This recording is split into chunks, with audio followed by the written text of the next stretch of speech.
So today Morgan and I will be presenting on irrigation scheduling. We're going to go through what irrigation scheduling is, why it's important, how you guys can implement it on your farm, and how we do it in our lab.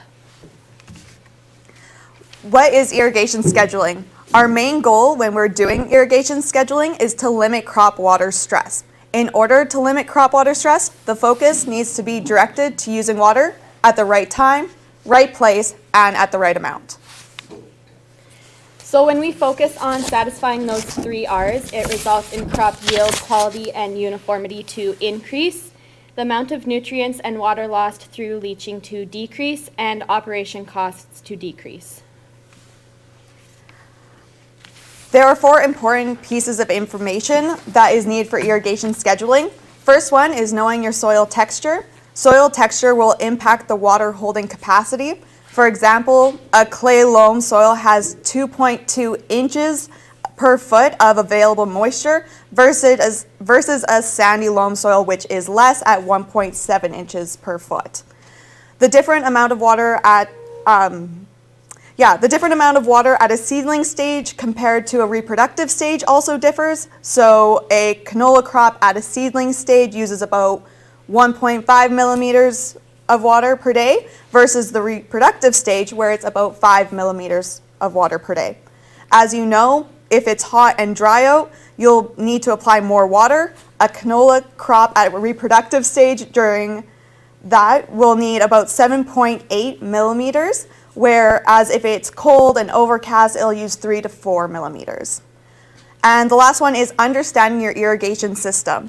It is important for your application rate. Most quarter section irrigation systems are designed to put down 7 to 8 millimeters per day, which is very accurate for like the most amount of water your crop will use. And it will also just reduce the amount of runoff because you can't over apply. Okay, so this table is a representation of the average available water of different textural soils in Saskatchewan. So basically it's what it's telling you is that if there's water in your soil, it might not actually be available for your crop. So on the left side, we have different textures from loamy sand to clay with the field capacity, the wilting point, and the available moisture levels for each texture. So field capacity is the amount of water that can be held in the soil after the effects of gravity have stopped. This is going to vary depending on the texture of the soil. So lighter textured soils will drain faster than heavier textured soils. The wilting point is the soil water content at which the plant can no longer extract any water. That water is still in the soil, but it's being held too strongly by the soil for the plant to utilize it. And the available water is just the amount of water that's in the soil and available for crop consumption. The following slides walk you through how we do irrigation scheduling. So we first off, at the beginning of the season, we put out a dryland rain gauge and one under the pivot. This is so we know how much a producer is irrigating. If you're an irrigator yourself, you will know how much water you're applying, so you don't need that one under the pivot. We take soil samples at 3 different depths, and we also note the crop stages while we're in the field. So an easy way for you guys to implement irrigation scheduling in your field is to grab a Dutch auger or a trowel and find an average representative part of your field. If your field varies in topography, you may need to do this a couple times. So once you found that area in your field, you're going to dig down to the first depth and feel the soil in your hand. You're going to do it again for the second depth and the third depth. And what you're doing here is you're just feeling how much moisture is in your soil. We can come out and do an in-field demonstration if anyone is interested.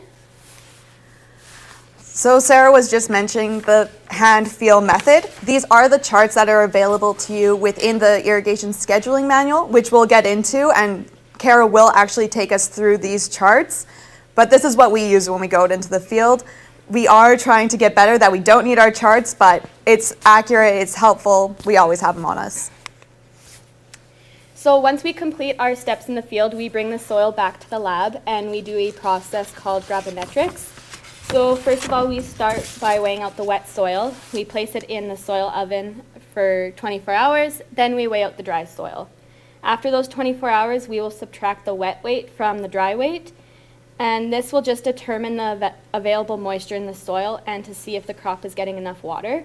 You guys have irrigation scheduling manuals on the table, and in there it steps out how we do the gravimetric process. In case you want to do it at home in your own oven. So now we know how much moisture is in the soil. These are the charts we use to see how much the crop actually needs. This is a water curve for canola. It's demonstrating the water usage during the season. As you can see, the canola plant starts potting in early to mid-July, which uses the most water. Another important factor we need to take into consideration when irrigation scheduling is the crop's root depth. About 70% of the water of the crop draws from the top 50% of the active root zone. The crop's root depth doesn't meet its maximum depth until the reproductive stage. So for example, in June, the crop is only going to be receiving moisture at that first foot in the soil, so there's nothing available. So if there is nothing available, the crop will go into stress. So our last step of irrigation scheduling is creating an AIM graph. AIM is a program that is based on crop type and climatic data that will model theoretical moisture use on the crop. The AIM graph creates a weekly basis throughout the growing season, provides updates on previous moisture use, and predicts the moisture usage for the upcoming week. So Ministry agrologists work with this program throughout the growing season, and through ICDC's Twitter account, we send out weekly Twitter updates on previous and future moisture usage for common crops under irrigation. That does conclude our part of the presentation. If you have any questions, we'd love to hear them now.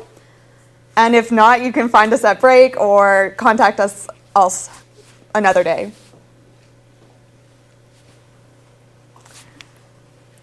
And just a reminder to please sign up for the provincial insect and disease surveys. These surveys help create the forecast maps at the end of the year.